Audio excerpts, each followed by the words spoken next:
Good evening प्यारे साथियों, कैसे हो आप सभी। तो एक बार फिर से आपके अपने प्यारे से लर्निंग प्लेटफॉर्म कुरुक्षेत्र पे हार्दिक स्वागत है। तो प्यारे साथियों, कुछ टेक्निकल इश्यू की वजह से वो क्लास कंप्लीट नहीं हो पाई थी, तो जो हमारा प्रैक्टिस सेट 22 था उसी का बचा हुआ भाग है। तो चलिए इसको हम पूरा करते हैं। और 2 क्वेश्चन वहां पे हमारे हो गए थे और ये अपना तीसरा क्वेश्चन यहाँ पे रहेगा कि हरियाणा राज्य की सीमाएं कितने अन्य राज्यों से मिलती है। ठीक है, तो अब देखो अपने हरियाणा राज्य की मैं सीमा की बात करूं तो ध्यान रखेंगे किस किस से मिलती है। तो एक हमारा हिमाचल प्रदेश रहेगा, कौन सा, हिमाचल प्रदेश। ठीक है, उसके बाद दूसरा जो है वो हमारा रहेगा उत्तराखंड, इसके बारे में ध्यान रखेंगे। तीसरा हमारा राज्य है उत्तर प्रदेश। ठीक है, यहां पे हम दिल्ली की बात नहीं करेंगे क्योंकि राज्यों के बारे में पूछा है। उसके बाद आपुन चलेंगे कहां पर, राजस्थान पर। ठीक है, राजस्थान, और राजस्थान के बाद हमारा हो जाएगा कौन सा राज्य है, पंजाब। तो इन से हमारी जो सीमाएं है वो लगती है। कितने राज्य हो गए, 5 राज्य हो गए। तो इसका आंसर क्या आ जाएगा, 5 आ जाएगा। लेकिन ध्यान रखेंगे अगर आपसे पूछ ले हिमाचल प्रदेश हरियाणा के किस दिशा में स्थित है, तो ये हरियाणा के ठीक ऊपर की तरफ स्थित है। और हम क्या कहेंगे इसको, ये हरियाणा के उत्तरी दिशा में स्थित है। उत्तराखंड की अगर अपन बात करें तो ध्यान रखेंगे जो हमारा थोड़ा सा इलाका मिलता है और वो कौन सा, जो अपना यमुनानगर का उत्तर पूर्व में ये स्थित रहेगा। ठीक है, उसके बाद उत्तर प्रदेश की बात करें तो इसको हम कह सकते हैं ये हरियाणा के कहां पे स्थित है, पूर्व में स्थित रहेगा उत्तर प्रदेश। राजस्थान की बात करें तो इसको आप दक्षिण भी बता सकते हो, इसके साथ साथ इसको आप दक्षिण पश्चिम भी कह सकते हो। क्या, दक्षिण या दक्षिण पश्चिम में ये स्थित रहेगा, दक्षिण या दक्षिण पश्चिम में ये स्थित रहेगा। ठीक है, उसके बाद अपन अगर पंजाब की बात करें तो ध्यान रखेंगे ये पंजाब हमारे हरियाणा के उत्तर पश्चिम में स्थित रहेगा। कहां पर, उत्तर पश्चिम में स्थित रहेगा। ठीक है, तो ये 5 राज्य और इनकी मैंने आपसे बता दी लोकेशन। इसके अलावा 2 केंद्र शासित प्रदेश भी हरियाणा को टच होते हैं। जैसे कि अगर आपसे पूछ ले चंडीगढ़ हरियाणा के किस दिशा में पड़ेगा, कौन सा, चंडीगढ़ के बारे में पूछ ले तो ध्यान रखेंगे चंडीगढ़ हरियाणा के किस दिशा में रहेगा, तो ध्यान रखेंगे चंडीगढ़ हरियाणा के उत्तर पश्चिम की ओर स्थित है। इसी प्रकार से अगर आपसे दिल्ली के बारे में पूछ ले कि भाई ये जो दिल्ली है ये हरियाणा की किस तरफ पड़ेगी, तो आप क्या कहोगे, ये हरियाणा के किधर रहेगी, पूर्व में स्थित है। कहां पर, ये हरियाणा के पूर्व में रहेगी क्या, दिल्ली। ठीक है, तो इनके बारे में ध्यान रखेंगे। अगर आपसे पूरे हरियाणा के बारे में पूछ ले कि जो हरियाणा की लोकेशन वो भारत में कहां पर स्थित है, तो आप कहोगे हरियाणा भारत के उत्तर पश्चिम में स्थित रहेगा। कहां पर, उत्तर पश्चिम में स्थित रहेगा। ठीक है, तो इस प्रकार से आप चीजों को याद करते हुए चलेंगे। चलिए अगले क्वेश्चन पे, अगला क्वेश्चन क्या कहता है। तो अगला क्वेश्चन अपने पास है हरियाणा राज्य भारत के किस हिस्से में स्थित है। देखो वही क्वेश्चन आ गया ना, हरियाणा राज्य भारत के किस हिस्से में स्थित है, तो इसका आंसर मैंने आपको अभी अभी बता दिया, ये अपने उत्तर पश्चिम में रहेगा। ठीक है, तो भारत के उत्तर पश्चिम में स्थित है। उसके बाद अगला क्वेश्चन है कि भाई जो अपना हरियाणा है, इस हरियाणा से वह पहली भारतीय महिला कौन है जिसने 2017 और 2013 में क्रमशः चीन और नेपाल की ओर से जो एवरेस्ट है उसको फतेह किया है। तो इस प्रकार के जो क्वेश्चन है वो हमारे से पूछे जाते हैं। ध्यान रखेंगे और भी नाम इसके साथ है, जैसे कि एक नाम पढ़ते हैं आप संतोष यादव का। ठीक है, तो संतोष यादव कौन है, इसकी क्या उपलब्धि है। एक नाम आता है शिवांगी पाठक का, किसका, शिवांगी पाठक का। उसके बाद एक नाम आता है हमारे पास अनिता कुंडू का, किसका, अनिता कुंडू का। तो ये 3 नाम है, ये आप ध्यान रखेंगे। ठीक है, देखो भाई अगर मैं किसकी बात करूं, अगर मैं बात करूं संतोष यादव की, तो बताया जाता है संतोष यादव का संबंध तो है रेवाड़ी से। ठीक है, और ये क्या रहेंगी, पर्वतारोही रहेंगी। क्या रहेंगी, पर्वतारोही। और इसने क्या किया है, माउंट एवरेस्ट को 1992 और 1993 में लगातार 2 बार फतेह किया है। और ध्यान रखेंगे माउंट एवरेस्ट को लगातार 2 बार फतेह करने वाली भारत की पहली महिला कौन हो जाएगी, संतोष यादव भारत की पहली महिला है। अब बात आती है अनिता कुंडू की। देखो अनिता कुंडू ने, आप यहां पे देख रहे हो चीन और नेपाल की ओर से। ठीक है, और चीन और नेपाल की यानी कि दोनों ओर से माउंट एवरेस्ट को फतेह करने वाली अनिता कुंडू भारत की पहली महिला है। ध्यान रखेंगे ये अनिता कुंडू, और इसका संबंध भी कहां से हो जाएगा, हिसार से हो जाएगा। ठीक है, अगर मैं शिवांगी पाठक की बात करूं तो ये भी पर्वतारोही है और इसका संबंध भी कहां से रहेगा, हिसार से रहेगा। इसको हरियाणा में ईगल ऑफ माउंटेन के नाम से जाना जाता है। क्या, ईगल ऑफ माउंटेन कहा जाता है किसको, शिवांगी पाठक को। ये ध्यान रखेंगे। रोहित खिलेरी पर्वतारोही रहेंगे, इसका संबंध भी हिसार से है, जबकि नरेंद्र यादव का संबंध पूछे तो वो रेवाड़ी से रहेगा, वो भी क्या है, पर्वतारोही रहेंगे। ठीक है। अरुणिमा सिन्हा के बारे में पूछ ले तो वो भारत की पहली दिव्यांग महिला जिसका जन्म उत्तर प्रदेश के अंबेडकर नगर में हुआ था। ठीक है। और शायद पिछली क्लास में बाय मिस्टेक मैंने हरियाणा पे कोई डिस्ट्रिक्ट बता दिया था फरीदाबाद करके। ठीक है। तो उसको आप करेक्ट कर लेंगे। ठीक है। ध्यान रखेंगे, उसका उत्तर प्रदेश में रहेगा, समझ गए। उसके बाद आगे बात आती है हरियाणा के किस जिले में भगत फूल सिंह महिला विश्वविद्यालय है। देखो हरियाणा में बहुत सारे विश्वविद्यालय हैं जिनके बारे में आपको पता होना चाहिए। ठीक है। जैसे कि मैं बात करूं चौधरी बंसीलाल के बारे में, किसके बारे में, चौधरी बंसीलाल जो विश्वविद्यालय है ये हरियाणा में कहां पर स्थित है, इसके बारे में पता होना चाहिए आपको। चौधरी देवीलाल की अगर आप बात करें तो ये हरियाणा में कहां पर स्थित रहेगा, इसके बारे में पता होना चाहिए। एक आता हमारा चौधरी रणबीर सिंह करके, क्या, चौधरी रणबीर सिंह विश्वविद्यालय की बात करें तो इसके बारे में आपको पता होना चाहिए। इसी के अलावा भारतीय सूचना प्रौद्योगिकी संस्थान, ठीक है, अगर आपसे पूछ ले किसके बारे में, भारतीय सूचना प्रौद्योगिकी जो संस्थान है ये हरियाणा में कहां पर रहेगी। ठीक है। इसके बारे में आपको पता होना चाहिए। इसके अलावा अगर मैं बात करूं तो केंद्रीय प्लास्टिक, आपको ध्यान पता होना चाहिए किसके बारे में, केंद्रीय प्लास्टिक अभियांत्रिक संस्थान। ठीक है। अभियांत्रिक जो संस्थान है ये हमारी कहां पर रहने वाली है, इसके बारे में आप आंसर कर सकते हो। और एक हमारा मोतीलाल के नाम से स्पोर्ट्स स्कूल, ठीक है, किसके नाम से, मोतीलाल के नाम से जो स्पोर्ट्स स्कूल है ये कहां पर स्थित है, इसके बारे में आप आंसर कर सकते हैं।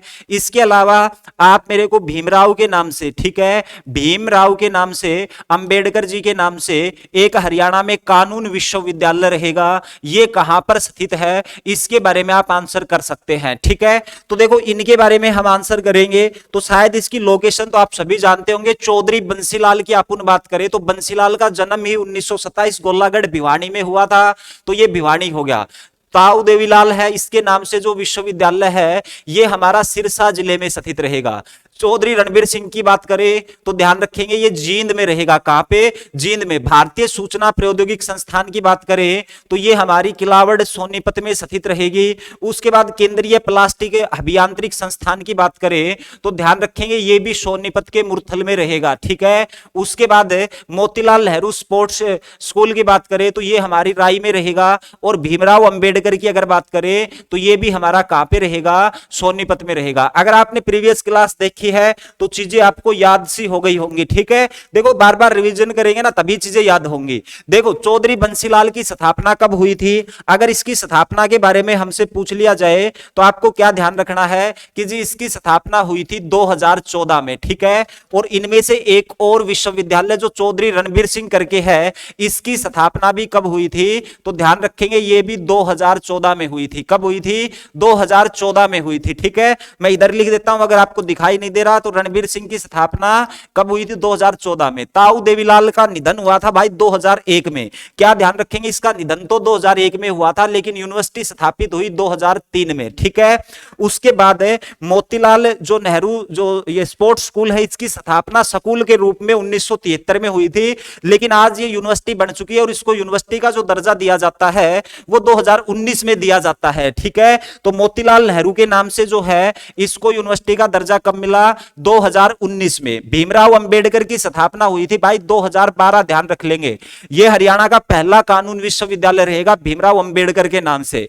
अब आ जाओ अपने इस क्वेश्चन पे कि हरियाणा के किस जिले में भगत फूल सिंह महिला विश्वविद्यालय, तो यहां पे देखो महिला विश्वविद्यालय की स्थापना हो रही है तो इसकी जो स्थापना की थी ना भाई वो मेरे कन्या गुरुकुल के नाम से की गई थी। किसके नाम से, कन्या गुरुकुल के नाम से। और ध्यान रखेंगे इसकी स्थापना की जाती है 1936 में और कन्या गुरुकुल के नाम से इसको संस्थापित करने वाले एक समाज सेवी, एक समाज कार्यकर्ता जिसका नाम था भगत फूल सिंह। तो भगत फूल सिंह के द्वारा कन्या गुरुकुल के नाम से इसकी स्थापना 1936 में की गई और उसके बाद इसकी जो बेटियां थी उन्होंने इस संस्था को आगे बढ़ाया और आगे चल के इसको 2006 में यूनिवर्सिटी का दर्जा दे दिया गया। तो ध्यान रखेंगे इसको यूनिवर्सिटी का दर्जा कब मिला तो 2006 में इसको मिलता है यूनिवर्सिटी का क्या दर्जा मिलता है, ठीक है। और कहां पे रहेगी ये संस्था, ये भी हमारी सोनीपत में स्थित रहेगी, तो इसके बारे में आप ध्यान रखेंगे। चलिए अगले क्वेश्चन पे, हरियाणा राज्य के किस जिले को क्षेत्रफल के हिसाब से सबसे छोटा माना जाता है? 4 आपके पास जिले हैं और इन्हीं में से आपको चुनना है, ठीक है। देखो भाई, अगर यहां पे अपन बात करें तो झज्जर का क्षेत्रफल कितना रहने वाला है, तो ध्यान रखेंगे 1834 वर्ग किलोमीटर रहेगा, ठीक है। पंचकुला का क्षेत्रफल कितना है, 1898 वर्ग किलोमीटर रहेगा। फतेहाबाद का अगर क्षेत्रफल पूछ लिया जाए तो 2588 वर्ग किलोमीटर रहेगा। और कुरुक्षेत्र का अगर आपसे क्षेत्रफल पूछ ले तो 1530 वर्ग किलोमीटर, ठीक है। तो अब इसके हिसाब से आप सबसे छोटा जिला बता सकते हो ना अपना, और वो कौन सा रहेगा, पंचकुला। लेकिन और भी क्षेत्रफल आपको ध्यान होने चाहिए।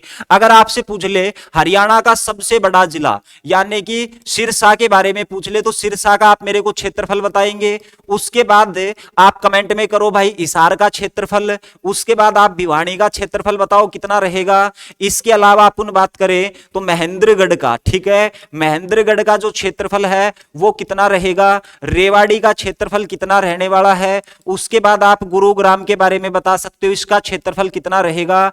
आप फरीदाबाद के बारे में आंसर कर सकते हैं, किसके बारे में, फरीदाबाद के बारे में। रोहतक के बारे में आंसर कर सकते हैं, रोहतक का क्षेत्रफल कितना रहेगा। इसके अलावा आप किसके बारे में बताओगे मेरे को, करनाल के बारे में, करनाल का क्षेत्रफल कितना रहेगा। और एक लास्ट आप जींद के बारे में मेरे को आंसर कर सकते हैं, जिसको मैं नीचे लिख सकता हूं, ठीक है। जींद का क्षेत्रफल कितना रहेगा, समझ गए। तो इतने अगर क्षेत्रफल आज याद कर लिए तो बचे हुए अगले में याद कर लेंगे। देखो भाई, अगर सिरसा की बात करें तो 4277 वर्ग किलोमीटर हो जाएगा। कितना हो जाएगा, 4277। हिसार की बात करें तो 3983 वर्ग किलोमीटर हो जाएगा। भिवानी की बात की जाए तो 3283 वर्ग किलोमीटर भिवानी का है। महेंद्रगढ़ का क्षेत्रफल 1899 वर्ग किलोमीटर, ध्यान रखेंगे। रेवाड़ी का क्षेत्रफल 1594 वर्ग किलोमीटर, ध्यान रखेंगे कितना, 1594। लेकिन अंबाला का ध्यान रखेंगे, इसके समीप ही अंबाला का वो हमारा 1574 वर्ग किलोमीटर रहेगा। गुरुग्राम का भाई 1258 रट लेंगे, ठीक है, 1258 किसका, गुरुग्राम का। फरीदाबाद का भाई 741.9 वर्ग किलोमीटर के साथ ये क्षेत्रफल के हिसाब से हरियाणा का सबसे छोटा जिला, ये हरियाणा का क्या हो जाएगा, सबसे छोटा जिला। जबकि सिरसा क्षेत्रफल के हिसाब से हरियाणा का कैसा, ये हरियाणा का सबसे बड़ा जिला हो जाएगा। इसी प्रकार जींद की बात करें तो इसका 2702 वर्ग किलोमीटर बताया जाता है, कितना, 2702। रोहतक की बात करें तो 1745 वर्ग किलोमीटर, कितना, 1745। और करनाल की बात की जाए तो 2520 वर्ग किलोमीटर, ठीक है भाई। अब देखो बार बार पढ़ोगे तो इसी प्रकार से चीजें आपको एक दिन याद हो जाएंगी, ठीक है। एग्जाम तक पता नहीं मैं कितनी बार इनको रिवाइज करवा दूंगा, तो आप खुद ही महसूस करेंगे कि चीजें हमारे याद हो चुकी है, एक एक क्षेत्रफल याद हो चुका है। फिर तो चाहे वो कहीं से भी आपसे क्वेश्चन पूछ ले बिल्कुल सही होगा, ठीक है। चलिए अगले क्वेश्चन पे, बाबर की सेना और खालिस्तान के बीच पानीपत का पहला युद्ध लड़ा गया। देखो इस प्रकार का क्वेश्चन हम कई बार कर चुके हैं, तो ज्यादा इस पे समय खराब नहीं करेंगे भाई। 1526 में लड़ाई लड़ी गई थी 12 अप्रैल को, ठीक है, 12 अप्रैल 1526 को पानीपत की पहली लड़ाई लड़ी गई थी, ध्यान रखेंगे। पानीपत की पहली लड़ाई हुई थी और ये लड़ाई हुई थी बाबर और इब्राहिम लोधी के बीच में, बाबर और इब्राहिम लोधी के बीच में, ठीक है। लेकिन ध्यान रखेंगे इस युद्ध से पहले भी एक युद्ध भारत में लड़ा गया जिसको हमने नाम दिया हिसार का युद्ध, ठीक है। हिसार का युद्ध अगर आपसे पूछ ले, इंपोर्टेंट युद्ध है। ये कब लड़ा गया था, तो डेट थी 26 फरवरी 1526 को, ठीक है। और ध्यान रखेंगे ये हामिद सागा खां के बीच में, हामिद सागा करके था ना, तो आप हामिद करके याद रखेंगे, वर्सेस हुमायूं के बीच में ये युद्ध लड़ा गया था। हामिद वर्सेस हुमायूं के बीच में युद्ध लड़ा जाता है, ठीक है। और ये युद्ध क्यों लड़ा गया था, क्योंकि ये बताया जा रहा था कि भाई जो इब्राहिम लोधी उसका साथ देने के लिए हाशी और मेवात की बड़ी सेनाएं आएंगी और उसी को रोकने के लिए ये युद्ध लड़ा गया था। कहां पर, हिसार में लड़ा गया था। इसको नाम दिया गया था हिसार का युद्ध। और बाबरनामा हमें इस युद्ध के बारे में बताती है, जो कि बाबर की आत्मकथा है, बाबर के द्वारा लिखी गई थी। और बाबरनामा ने यह बताया कि हुमायूं की जिंदगी का यह पहला युद्ध था, ठीक है। कौन सा, हिसार का युद्ध, जिसमें हुमायूं की जीत हो गई थी। यहीं पे एक युद्ध आता है हमारा कौन सा, तो ध्यान रखेंगे वो युद्ध आता है हास्य का युद्ध। किसका,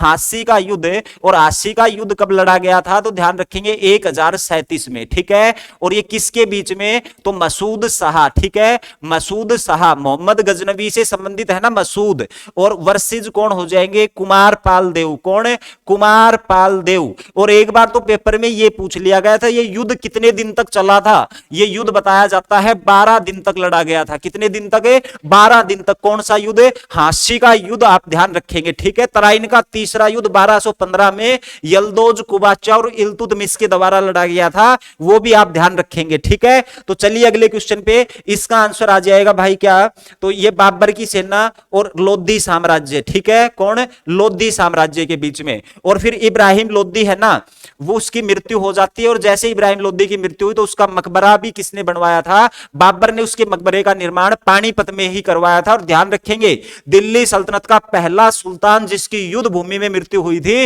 वो कौन थे, इब्राहिम लोधी, ठीक है।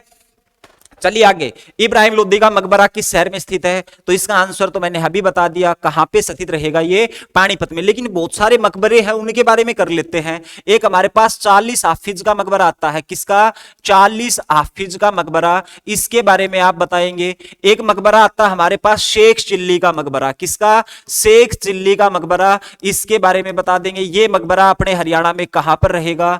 इसके अलावा अगर आप बात करें तो एक मकबरा और आता है हमारे पास जिसको हम पढ़ते हैं किसके नाम से, इब्राहिम खान के नाम से, ठीक है। इब्राहिम खान का मकबरा है, ये कहां पर रहेगा, ठीक है। एक शाह विलायती खान का मकबरा आता है, किसका, शाह विलायती खान का, शाह विलायत का जो मकबरा, इसके बारे में आप आंसर कर सकते हैं। एक मीरा साहिब का मकबरा आता है, किसका, मीरा साहिब का मकबरा, ये हरियाणा में कहां पर स्थित रहेगा।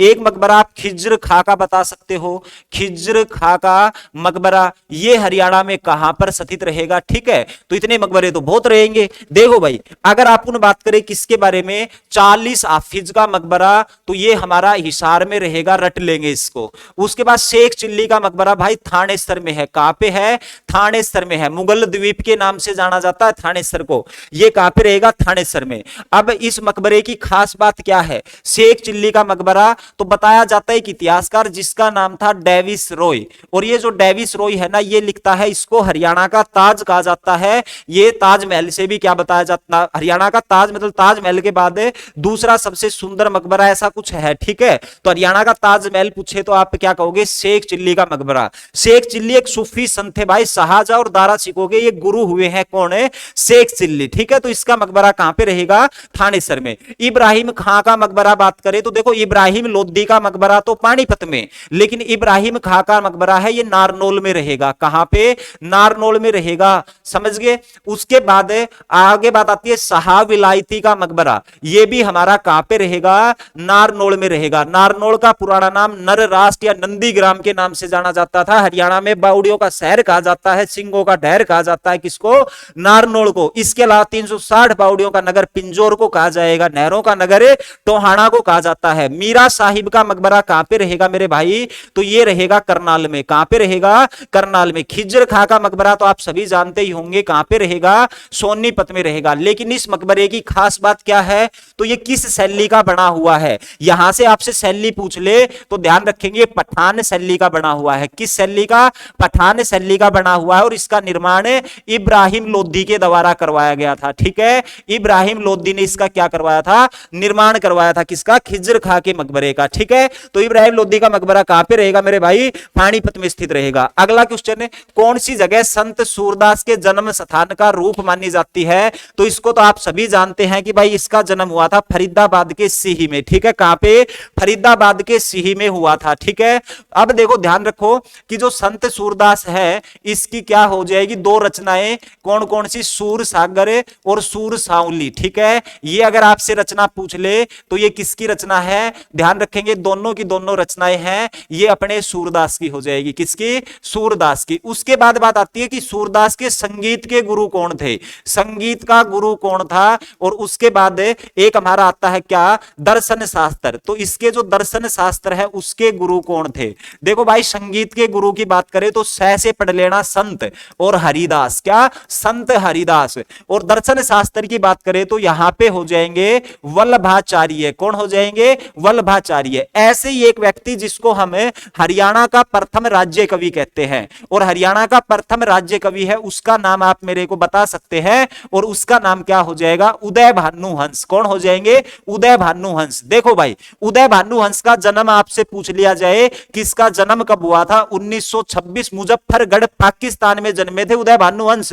और इसकी मृत्यु भाई साहब 2019 में हुई थी। कहां पर, लाजपत नगर हिसार में। यहां पे मैं लिख भी देता हूं, जन्म इसका पाकिस्तान में और मृत्यु इसकी लाजपत नगर कहां पे हुई, हिसार में हुई।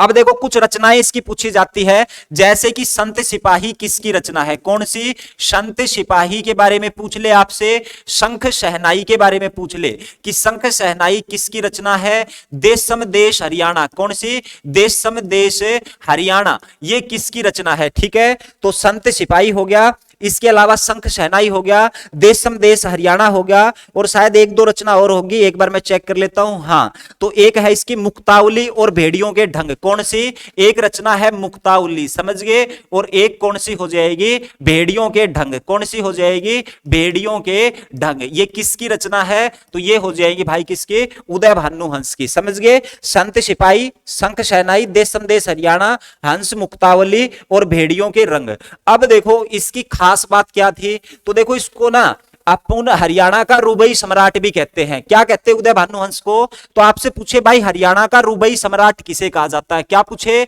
हरियाणा का रुबई सम्राट। और हरियाणा के रुबई सम्राट की अपन बात करें तो वो किसे कहा जाता है, उदय भानु हंस को ही तो कहा जाता है। इसको क्यों कहा जाता है, क्योंकि भाई बहुत सारी रुबैया थी जिसका इसने हिंदी में अनुवाद कर दिया था, इसीलिए हरियाणा का रुबई सम्राट इसको कहा जाता है। ठीक है, उसके बाद आगे बात आती है कि इसको सूर सम्मान कब मिला था। ठीक है, कौन सा सम्मान है, सूर सम्मान। और सूर सम्मान की बात करें तो 2006 में मिला था। ठीक है, 2006 में। और हरियाणा साहित्य पुरस्कार कब मिला था इसको, हरियाणा साहित्य रत्न पुरस्कार। अगर मैं इस पुरस्कार की बात करूं तो इसकी डेट एग्जाम में पूछी जाती है, 2009 को दिया गया था। और एक पुरस्कार और दिया था जिसका नाम था क्या, निराला पुरस्कार। और निराला पुरस्कार की बात करें तो ध्यान रखेंगे यूपी सरकार के द्वारा इसको दिया गया था। और इसकी किस रचना के लिए मिला, संत सिपाही के लिए इसको मिला निराला पुरस्कार। और ये जो संत सिपाही है ना, ये सिखों के 10वें गुरु पर आधारित थी। कौन से गुरु पे,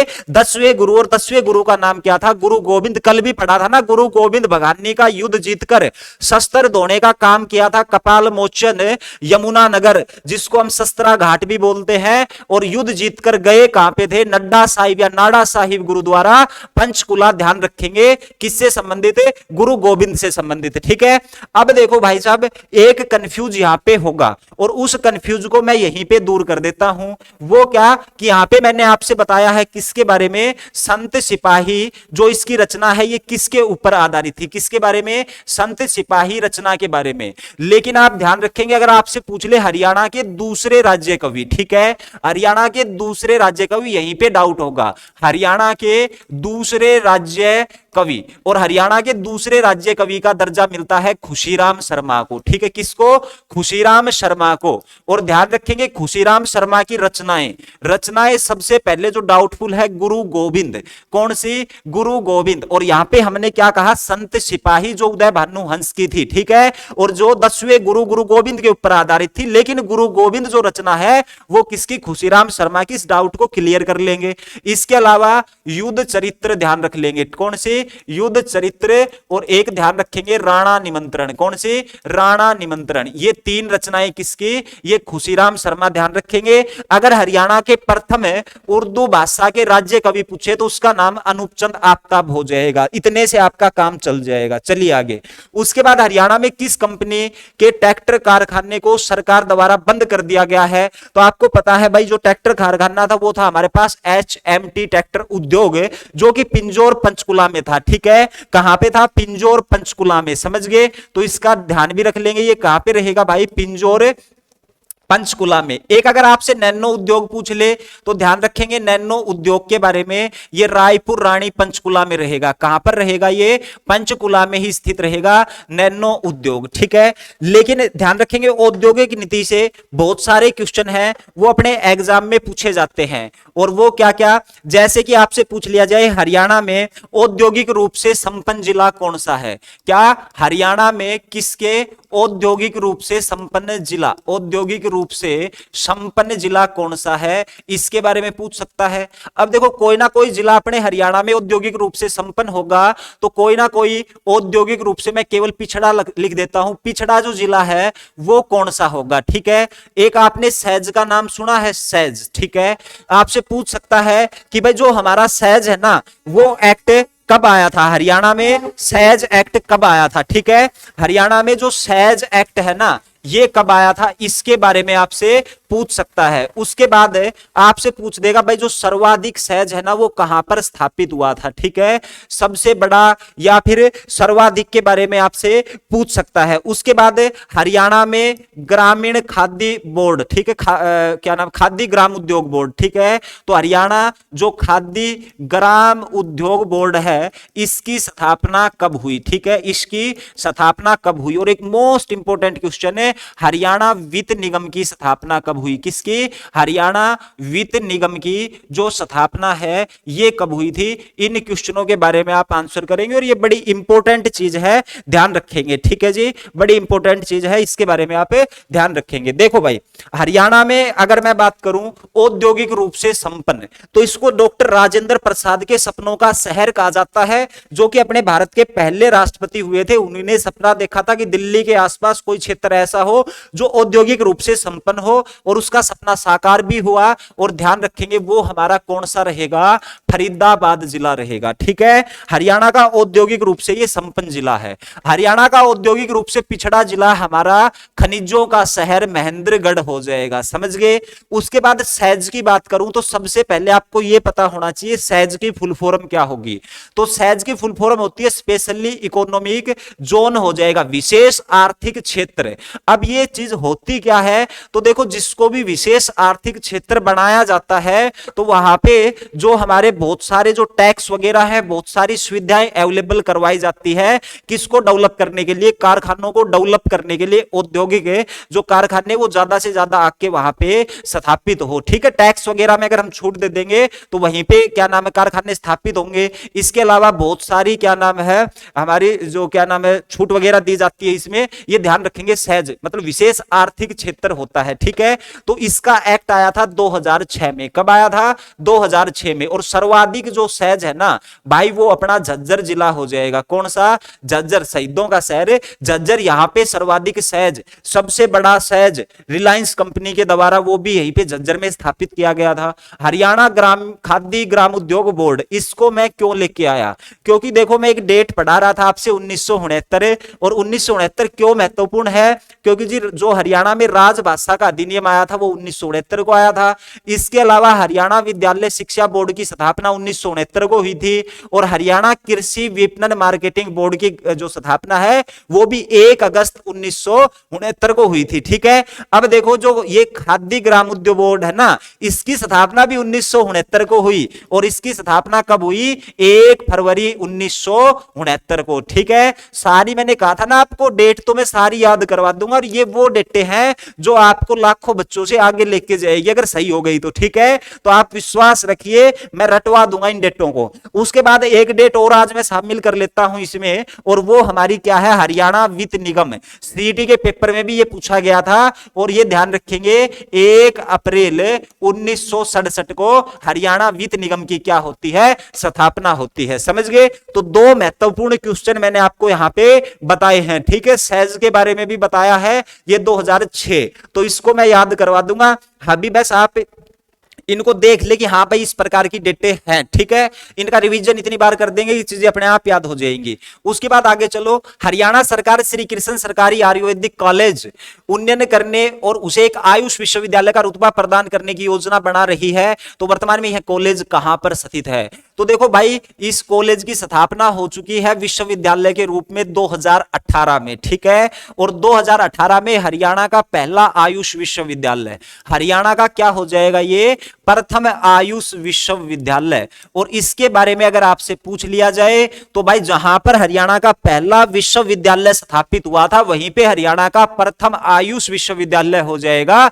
और वो कहां पे होगा, धर्मनगरी कुरुक्षेत्र, कुरुक्षेत्र का नाम है, ये आप ध्यान रख लेंगे, ठीक है भाई, याद रह जाएगा। चलिए अगले क्वेश्चन पे। उसके बाद अगला क्वेश्चन है स्वर्गीय डॉक्टर कल्पना चावला भारतीय अमेरिका वैज्ञानिक और नासा के अंतरिक्ष यात्री का जन्म हरियाणा के किस शहर में हुआ था। तो देखो भाई ये अपना आज का लास्ट क्वेश्चन हम रख लेते हैं और ध्यान रखेंगे कल्पना चावला के अगर जन्म की बात करें तो 1961 में इसका जन्म करनाल में हुआ था और इसका नासा में चयन हुआ था 1994 में, ठीक है। और उसके बाद 1997 में ये पहली बार कहां पे नासा की तरफ से अंतरिक्ष में गई थी और अंतरिक्ष में जाने वाली पहली भारतीय महिला बन जाती है कल्पना चावला।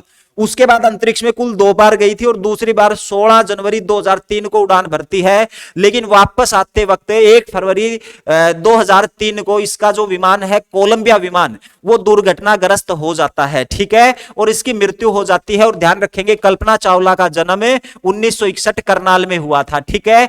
इसके अलावा एक हमारा पुरस्कार दिया जाता है कल्पना चावला शौर्य पुरस्कार, किसके नाम से, तो ध्यान रखेंगे कल्पना चावला शौर्य पुरस्कार, ठीक है। ये किसको प्रदान किया जाता है और कब दिया जाता है, और एक कल्पना चावला के नाम से दिया जाता है शौर्य पुरस्कार, ये किसको प्रदान किया जाता है, ठीक है। देखो भाई ध्यान रखेंगे इस पुरस्कार को, अगर शौर्य की बात करें तो ये पर्वतारोही महिलाओं को दिया जाता है, किसको, पर्वतारोही महिलाओं को, और ये मिलता है 8 मार्च को, कब, 8 मार्च को। इसकी राशि है 1 लाख रुपए, कितनी है, 1 लाख रुपए। उसके बाद शौर्य पुरस्कार की बात करें तो ये वैज्ञानिकों को दिया जाता है, विज्ञान के क्षेत्र में उत्कृष्ट कार्य करने के लिए वैज्ञानिकों को दिया जाता है, किसको, वैज्ञानिकों को ये दिया जाता है, ठीक है। और इसकी जो राशि है वो 12,24,000 रुपए हो जाएगी, कितनी, 12,24,000। इसके अलावा कल्पना चावला से संबंधित हमारी चीजें कहां पे, करनाल में,